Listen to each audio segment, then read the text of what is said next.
Bienvenue, nous sommes sous LibreOffice Writer, la version 24.8.1.2. Une petite précision concernant les choses liées au... Alors là, on est plus sur le cadre qui m'intéresse. Voilà, le cadre.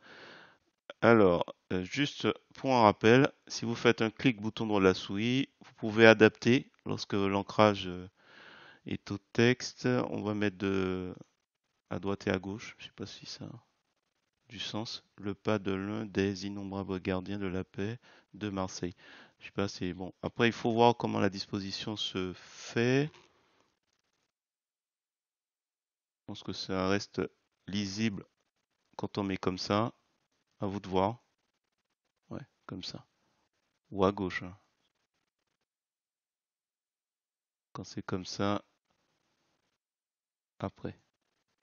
Voilà, bon, ça c'est un petit détail. On va laisser parallèle parce que pour le coup, ce que je souhaite montrer, oh, bon, je ne sais pas si c'est lisible. Ça, c'était pas le but de. Alors, quand vous l'avez, là, on a le cadre. Alors, le cadre, il y a le texte plus l'image.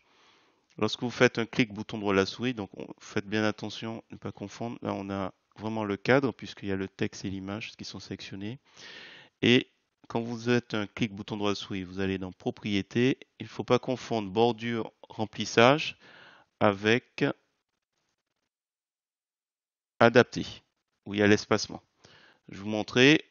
Si on veut mettre un petit peu d'espace, là on voit que le texte par exemple, il colle un peu trop au cadre. On pourrait se dire, alors je l'utilise, hein, ça peut m'arriver, on va lui mettre une petite distance ou plutôt un remplissage de 0,6.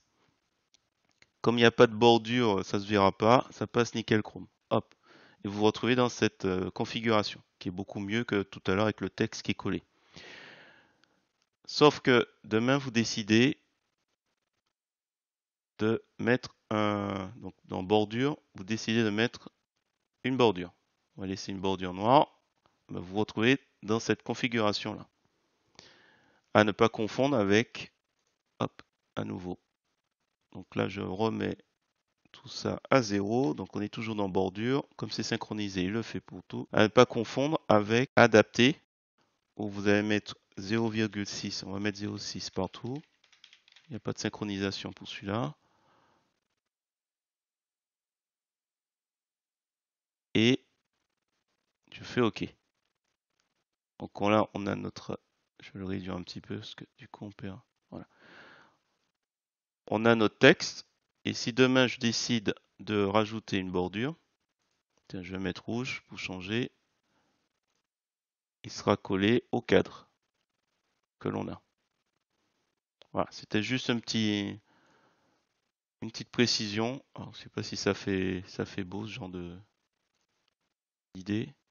Attention, là, c'est l'image qui est sélectionnée. Regardez bien en haut, hein.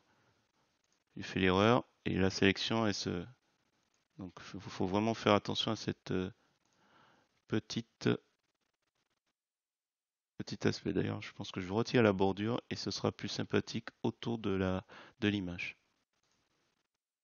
On va peut-être pas la mettre fine, on va mettre épaisse. Voilà. Voilà, écoutez, c'était une petite vidéo sur une petite précision, rien de fantastique, mais ça peut être intéressant si vous êtes dans cette difficulté de mettre une bordure ajustée à l'image ou au cadre et avoir un espace en même temps. J'espère que cette petite vidéo vous a plu. Si c'est le cas, je vous remercie de mettre un pouce vers le haut et de me laisser un commentaire. Et sur ce, je vous dis à bientôt pour d'autres tutos.